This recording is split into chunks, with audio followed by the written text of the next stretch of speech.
សួស្តីពុកម៉ែបងប្អូនបន្ទាប់ពីបានបែកគ្នាអស់រយៈពេលជាយូរនៅពេលនេះពួកយើងក៏បានជួបគ្នាម្ដងទៀតហើយនៅពេលនេះក៏ដឹងថាយករឿងអ្វីមកធ្វើផងដែរមានតែយករឿងចាស់ៗរបស់យើងដែលបានធ្លាប់សម្រាយកាលពីមុនហើយរឿងចាស់របស់យើងនោះគឺជារឿងម្ចាស់នៃកងវាសនានឹងហើយចំពោះរឿងរបស់យើងអេមីបានធ្វើចាប់មួយរដូវកាលហើយបើសិនជាគ្នាយើងអត់បានទៅមើលអាចទៅមើលបានអេមីដាក់លីងនៅខាងក្រោមឥឡូវក៏មកខាត់ពេលវេលាយូរយើងចូលមកសាច់រឿងរបស់យើងតែម្ដងទៅដែលតពីភាពមុនអេមីសូមរំលឹកបន្តិចដែលក្រុមទូអយរបស់យើងគាត់បានចូលរួមជាមួយនឹងការប្រកួតមួយក្នុងការប្រកួតជាក្រុមហើយបានដេញតាមប្រមាញ់ស្ដេចបិសាចស្នែងប្រាក់ដើម្បីសម្លាប់វាប៉ុន្តែនៅពេលនេះគាត់ក៏បានជួបនៅបញ្ហាផងដែរដែលទូអយរបស់យើងក៏គឺមានឈ្មោះថាចាងកៃនៅពេលនេះគាត់បច្ចុប្បន្នជួបបញ្ហាជាមួយនឹងការវាយប្រហាររបស់ស្ដេចបិសាចមួយនេះឥឡូវនៅពេលនេះបន្ទាប់ពីបានរំលឹកសាច់រឿងរួចយើងចូលមកសាច់រឿងរបស់យើងបន្តទៀតមករួចនៅពេលនេះចាងកៃគាត់ក៏បានជួបនៅបញ្ហាផងដែរដែលគាត់បានគិតថាជាមួយនឹងស្ដេចបិសាចស្នែងប្រាក់នៅពេលនេះកម្លាំងរបស់វាបច្ចុប្បន្នរងរបួសប៉ុន្តែការប្រយុទ្ធរបស់វានៅតែមិនបានធ្លាក់ចុះនោះទេហើយនៅពេលនោះស៊ូណាណាងក៏បានមកសួរទៅកាន់ចាងកៃផងដែរថាតើពួកយើងគួរតែអាចប្រើប្រាស់ជាមួយនឹងវត្ថុមួយនេះដែរឬទេទឹកថ្នាំមួយនេះវាពិតជាអាចជួយឲ្យអ្នកដែលអាចប្រើប្រាស់វាបានក្នុង1នាទីដោយមិនមានការឈឺចាប់ទោះបីជារងរបួសខ្លាំងប៉ុណ្ណាក៏ដោយបន្ទាប់មកចាងកៃក៏បានសម្រេចចិត្តប្រើប្រាស់វាបន្ទាប់ពីបានប្រើប្រាស់វាហើយក៏បានចាប់ផ្ដើមចូលទៅការប្រយុទ្ធជាមួយនឹងស្ដេចបិសាចស្នែងមាសនៅពេលនេះដែលចាងកៃនៅក្នុងការប្រយុទ្ធមួយនេះក៏បានគិតថាខ្ញុំគួរតែស្វែងរកវិធីសាស្ត្រដើម្បីកម្ចាត់នៅចំណុចខ្សោយត្រង់បេះដូងរបស់វាហើយចាងកៃនៅពេលនេះក៏បានព្យាយាមជាមួយនឹងការកិច្ចជាច្រើនដងជាមួយនឹងការវាយប្រហាររបស់ស្ដេចបិសាចមួយនេះដែលបន្តពីការកិច្ចអស់ជាច្រើនដងនៅពេលនេះក៏អាចស្វែងរកនៅឱកាសមួយដើម្បីវាយប្រហារទៅកាន់ចំណុចខ្សោយរបស់វាទោះជាយ៉ាងណាក៏ដោយនៅពេលនេះស្ដេចបិសាចស្នែងប្រាក់វាក៏បានបញ្ចេញការវាយប្រហារផ្សែងពុលប៉ុន្តែវានៅតែមិនអាចរារាំងនៅការវាយប្រហាររបស់ចាងកៃនោះទេជាមួយនឹងការវាយប្រហារផ្សែងពុលរបស់វាដែលបានធ្វើឲ្យវាមិនអាចរកទីតាំងរបស់ចាងកៃបានពេលនោះចាងកៃក៏បានឆ្លៀតឱកាសដើម្បីវាយប្រហារទៅកាន់ចំណុចខ្សោយរបស់វាតែម្ដងទៅរួចស្ដេចបិសាចវាក៏បានព្យាយាមរត់គេចចេញអំពីទីកន្លែងនេះបន្តិចហើយនៅពេលនោះចាងកៃក៏បានលេចចេញមកវិញដើម្បីបើកការវាយប្រហារឲ្យចំបេះដូងរបស់វានៅពេលនេះប៉ុន្តែនៅពេលនេះចាងកៃក៏បានត្រូវស្ដេចបិសាចមួយនេះវាក៏បានចាប់ទៅការរាងកាយរបស់គាត់បានបាត់ទៅហើយដែលបានធ្វើឲ្យគាត់មិនអាចធ្វើអ្វីបាននៅពេលនេះទេនៅពេលដែលវាបានចាប់ទៅកាន់ចាងកៃនៅពេលនេះហើយវារៀបតែនឹងស៊ីប៉ុន្តែនៅពេលនោះចាងកៃក៏បានឆ្លៀតនៅឱកាសមួយដើម្បីគប់កំបិតទៅកាន់បេះដូងរបស់វាម្ដងទៀតដែលបានធ្វើឲ្យវានៅពេលនេះពិតជាមានការប្រតិកម្មជាខ្លាំងដោយការវាយប្រហារមួយនេះពិតជាបានធ្វើឲ្យវាមានការឈឺចាប់ខ្លាំងជាងមុនដែលបានធ្វើឲ្យវាបានប្រឡែងទៅកាន់ចាងកៃហើយចាងកៃនៅពេលនេះក៏បានគិតផងដែរថាជាមួយនឹងប្រសិទ្ធភាពថ្នាំដែលខ្ញុំបានប្រើរយៈពេល1នាទីមិញ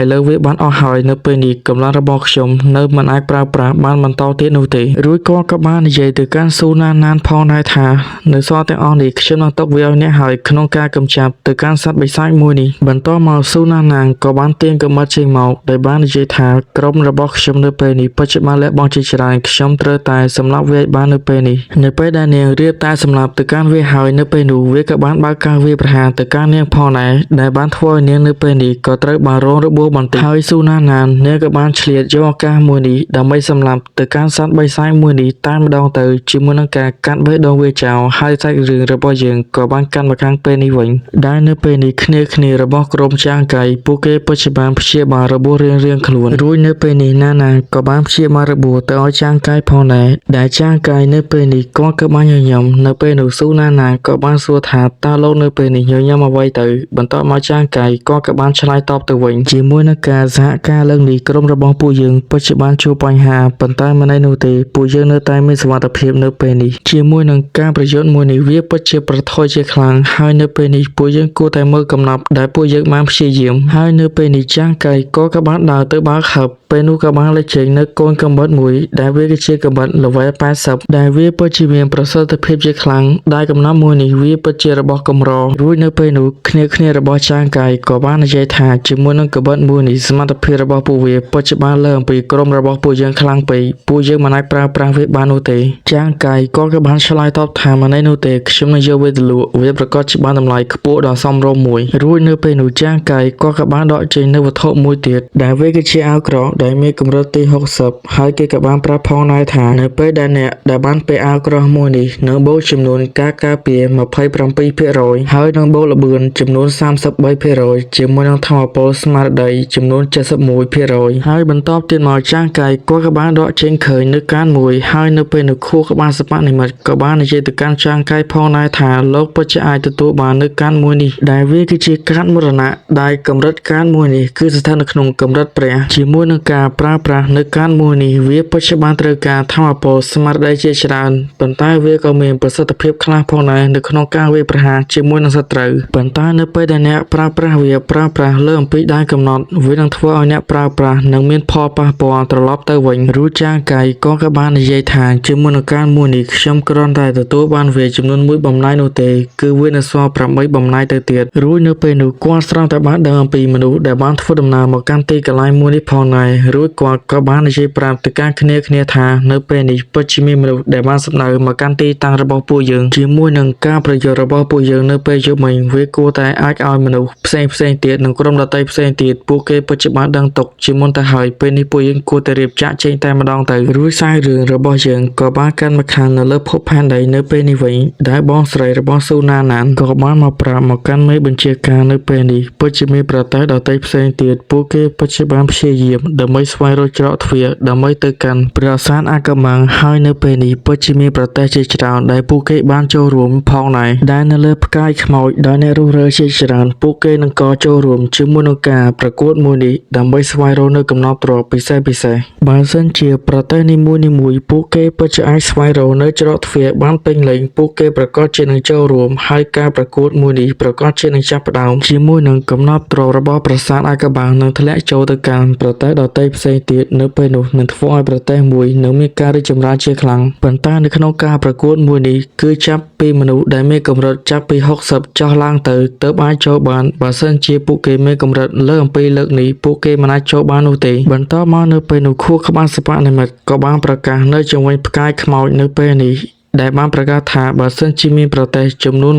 123ដែលបានចូលរួមជាមួយនឹងការសាកល្បងជាមួយនឹងប្រាសាទអាកាម៉ាំងមួយនេះវានឹងធ្វើការបើកហើយនៅពេលនោះអ្នកទាំងអស់គ្នាអាចស្វែងរកកំណត់ទ្រព្យជាមួយនឹងប្រាសាទអាកាម៉ាំងមួយនេះវាគឺស្ថិតនៅក្នុងទឹកដីនៃភាពអាកាបាំងនៅក្នុងផ្កាយខ្មោចរួចបន្តមកនៅពេលនេះក៏បានកាន់មកខាងចាងកាយនៅពេលនេះវិញតែគាត់ក៏បានមកដល់ទីតាំងសុវត្ថិភាពវិញហើយនៅពេលនោះយៀនជូក៏បាននិយាយថាក្រុមរបស់ពួកយើងគួរតែស្វែងរកហ្គីលមួយដើម្បីចូលរួមហើយបើមិនដូច្នេះទេពួកយើងប្រកាសជាគ្មានកម្មសិទ្ធិក្នុងការចូលរួមនៅក្នុងការប្រកួតបន្តទៀតឡើយរួចចាងកាយក៏បានឆ្លើយតបថាមិនអីនោះទេខ្ញុំនឹងស្វែងរកហ្គីលមួយដើម្បីសម្រាប់ក្រុមរបស់ពួកយើងក្នុងការចូលរួមប៉ុន្តែនៅពេលនេះខ្ញុំនឹងនាំអ្នកទាំងអស់គ្នាទៅកាន់ទីកន្លែងមួយនោះតែម្ដងទៅហើយបន្តមកចាងកាយក៏បានប្រាប់គ្នាដើម្បីឲ្យធ្វើដំណើរតាមគាត់ហើយបន្តពីដើរតាមផ្លូវមួយសន្ទុះមកនៅពេលនោះគ្នាក៏បានសួរថាហេតុអ្វីបានជាហ្គីលនៅម្ដងមួយនេះវាពិតជាមានភាពស្ងាត់យ៉ាងនេះតើវាមិនមែនមានន័យថាហ្គីលមួយនោះមិនមានមនុស្សចូលរួមមែនទេប៉ុន្តែនៅពេលដែលយៀនជូបានងាកមើលទៅគាត់ក៏បាននិយាយថាគ្រាន់តែខ្លោងទ្វារសោះហេតុអ្វីក៏វាពិតជាមានភាពប្រណិតបែបនេះរួចចាងកាយក៏បានដើរចូលហើយក៏បានយកកាតដើម្បីមកស្កែននៅទ្វារមួយនេះបន្ទាប់មកក៏បានចូលទៅកាន់ទីកន្លែងមួយនេះទៅដែលបានធ្វើឲ្យគ្នារបស់ចាងកាយនៅពេលនេះពួកគេក៏មានការព្យាបាលផងដែរជាមួយនឹងទស្សនវិជ្ជានៅក្នុងទីកន្លែងមួយនេះដែលពួកគេបាននិយាយថាតើនេះវាគួរតែជាហ្គីលរបស់អភិជនមែនទេអ្វីបានជាវាពិតជាមានទីឃ្លាដ៏ធំបែបនេះដែលចាងកាយក៏បាននិយាយផងដែរថាជាមួយនឹងគម្រោងមួយនេះខ្ញុំពិតជាបានរៀបចំវាទុកជាមុនយូរហើយដែលអ្នកទាំងអស់គ្នាក៏បានដឹងផងដែរថាខ្ញុំពិតជាបានមានចំនួនជាមួយនឹងគ្រួសារហងហើយពិតជាមានហ្គីលដទៃផ្សេងទៀតពួកគេនឹងមិនជ្រើសរើសយកខ្ញុំឡើយដោយសារតែវាពិតជាមានចំនួនមួយនេះដែលពួកគេក៏មិនចង់មានផលប៉ះពាល់ជាមួយនឹងគ្រួសារហងផងដែរទើបខ្ញុំនៅពេលនេះក៏បានសម្រេចចិត្តបង្កើតហ្គីលដោយខ្លួនឯងបន្តមកនៅពេលនេះគ្នារបស់ចាងកាយពួកគេក៏មានការសប្បាយចិត្តជាមួយនឹងរឿងមួយនេះផងដែររួចសាច់រឿងរបស់យើងក៏បានកាន់មកខាងថ្ងៃបន្ទាប់នៅពេលនេះវិញដែលយៀនជូគេក៏អាចវិវត្តជាមួយនឹងជំនាញថ្មីរបស់គេផងដែរដែលគេនៅពេលនេះក៏បាននិយាយប្រាប់ទៅកាន់ចាងកាយថាជាមួយនឹងជំនាញរបស់ខ្ញុំនៅពេលនេះវាមិនត្រឹមតែខ្លាំងការវាយប្រហារនោះទេជាមួយនឹងល្បឿនរបស់ខ្ញុំនិងបច្ចេកទេសវាក៏មានភាពរហ័សរហួនជាងមុនផងដែររួចបន្តមកពួកគេក៏បាននិយាយថាស៊ូណាណានពិតជាបានចូលទៅកាន់យូផងដែរប៉ុន្តែនៅពេល នេះនាងហាក់បីដូចជាមិនទាន់បានចេញមកនោះទេប្រកាសជាមានអ្វីមួយកើតឡើងចំពោះនាងហើយប៉ុន្តែបន្ទាប់ពីការនិយាយរបស់ពួកគេរួចនៅពេលនោះទ្វារក៏បានបើកហើយស៊ូណាណាងក៏បានដើរចេញមកដែលបានធ្វើឲ្យពួកគេមានការងឿងឆ្ងល់ជាខ្លាំងតើចំណីរបស់អ្នកវិវត្តវាពិតជាបានខុសបច្ចេកទេសមែនទេចាងកាយក៏បានសួរថាតើមានអ្វីកើតឡើងចំពោះអ្នកទៅបន្ទាប់មកនៅពេលនោះស៊ូណាណាងក៏បានបញ្ចេញនូវជំនាញថ្មីរបស់នាងដែលបាននិយាយប្រាប់ទៅកាន់ពួកគេថាជាមួយនឹងជំនាញថ្មីរបស់ខ្ញុំនៅពេលនេះវាគឺដោយអ្វីដែលខ្ញុំចង់បានវាពិតជាអាចទទួលបានដែលខ្ញុំពិតជាអាចបង្កើតនូវសារជាតិពុលហើយនឹងស្វែងយល់អំពីវាផងដែរជាមួយនឹងសមត្ថភាពរបស់ខ្ញុំនៅពេលនេះពិតជាអាចបង្កើតជាតិពុលហើយនឹងព្យាបាលបានហើយនៅពេលនេះចាងកាយក៏បាននិយាយថាចាប់តាំងពីពួកយើងបានបញ្ចប់នៅជំនាញនៃការវិវត្តនៅពេលនេះហើយពួកយើងគួរតែទៅបោះបាញ់ដើម្បីឲ្យកម្លាំងក្រុមរបស់ពួកយើងមានកម្លាំងខ្លាំងជាងមុនហើយបន្តមកនៅពេលនេះជាច្រើនថ្ងៃពួកគេក៏បានវឹកហាត់នៅក្នុងព្រៃជាមួយនឹងការបោះបាញ់ទៅកាន់សត្វបិសាចជាមួយនឹងរុក្ខជាតិបិសាចដទៃផ្សេងទៀតហើយពួកគេនៅពេលនេះក៏បានឈានឡើងកម្រិតពី3 level បន្តទៀតផងដែរហើយបន្តមកនៅពេលនោះក៏មានសារមួយដែលបានប្រកាសទៅកាន់ក្រុមរបស់ចាងកាយដែលពួកគេនឹងត្រូវប៉ះគ្នាជាមួយនឹងការប្រកួតបន្តទៀតជាមួយនឹងក្រុមហងតាដែលបានធ្វើឲ្យគ្នារបស់ចាងកាយនៅពេលនេះពួកគេបាននិយាយថាតើការប្រកួតមួយនេះពួកគេពិតជាបានរៀបចំទុកជាមុនមែនទេបន្តមកចាងកាយក៏បានឆ្លើយតបថាមិននោះទេដោយសារតែខ្ញុំនិងហងតាគឺជាសត្រូវនឹងគ្នារួចទៅហើយមើលទៅគេប្រកាសជាបានរៀបចំទុកច្រើនជាងមុនទៅហើយនៅពេលនេះបន្តមកសាច់រឿងរបស់យើងក៏បានកាន់មកខាងចូលការប្រកួតនៅពេលនេះវិញដែលនៅពេលនេះក្រុមរបស់ហងតាគេក៏បានដើរចេញមកដោយមានភាពរៀងលយបន្តមកនៅពេលនេះពួកគេក៏បាននិយាយទៀតថានៅពេលនេះពួកយើងពិតជារៀបចំដើម្បីសម្លាប់ទៅកាន់ចាងកាយដែលវាពិតជាល្អដែលពួកយើងពិតជាបានប៉ះរបស់ក្រុមពួកគេមុនរួចហងតានៅពេលនេះគេក៏បាននិយាយថាចាងកាយនៅថ្ងៃនេះខ្ញុំប្រកាសជាសងសឹកទៅកាន់ឯងហេតុអ្វីបានជាឯងនៅពេលនេះមិនតលេចចេញមកទៀតបន្ទាប់ពីការស្រ័យរបស់គេរួចនៅពេលនោះចាងកាយនឹងគ្នាក៏បានដើរចេញមកពីកន្លែងម្ខាងទៀតដើម្បីទល់មុខជាមួយនឹងក្រុមរបស់ពួកគេផងដែរហើយនៅពេលនេះក្រុមយោធាក៏បានសង្កេតទៅមើលក្រុមរបស់ចាងកាយហើយក៏បានពិនិត្យមើលសមត្ថភាពរបស់ពួកគេនីមួយៗផងដែរប៉ុន្តែពួកគេមិនអាចពិនិត្យមើលសមត្ថភាពរបស់ចាងកាយនោះទេគ្រាន់តែអាចពិនិត្យមើលសមត្ថភាពរបស់គ្នារបស់ចាងកាយបន្ទាប់ពីពួកគេបានពិនិត្យមើលរួចដែលពួកគេក៏មានការព្យាបាលផងដែរជាមួយនឹងសមត្ថភាពរបស់គ្នារបស់ចាងកាយនៅពេលនេះវាពិតជាបានខ្លាំងជាងមុនជាច្រើនដងហើយនៅពេលនេះការប្រកួតក៏បានចាប់ផ្ដើមហើយបន្តមកក៏បានបិទរនាំងនៅជុំវិញទីវាននៅទីកន្លែងមួយនេះទៅដែលក៏បានមានផលប៉ះពាល់ទៅកាន់អ្នកមើលរួចបន្តមកអ្នកប្រកាសគេក៏បានប្រកាសថានៅពេលនេះការប្រកួតនឹងត្រូវចាប់ផ្ដើមអ្នកទាំងអស់គ្នាត្រូវតែត្រៀមខ្លួនហើយសាច់រឿងរបស់យើងភាគនេះគឺមានតែប៉ុណ្ណឹងតើអ្នកទាំងអស់គ្នាគិតយ៉ាងណាដែរជាមួយនឹងការធ្វើតសាច់រឿងមួយនេះ